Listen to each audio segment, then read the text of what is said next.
വെന്ത് വരുന്നുള്ളൂ. നമ്മുടെ ചപ്പാത്തി റെഡിയാണ്.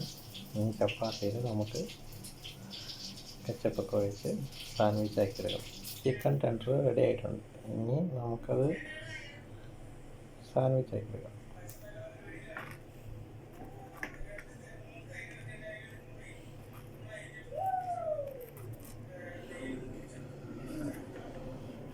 അതെല്ലാം കഴിഞ്ഞ് കെച്ചപ്പ് എടുത്ത്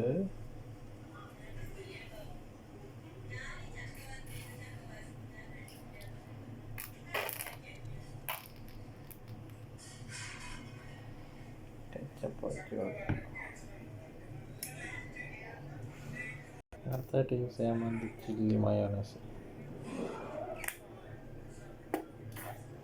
അത് യൂസ് ചെയ്യുന്നില്ല.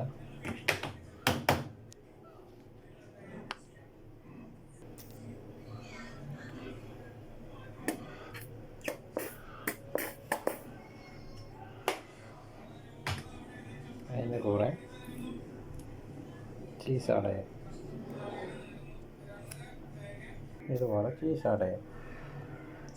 അത് കഴിഞ്ഞ് നമുക്ക് മടക്കാം.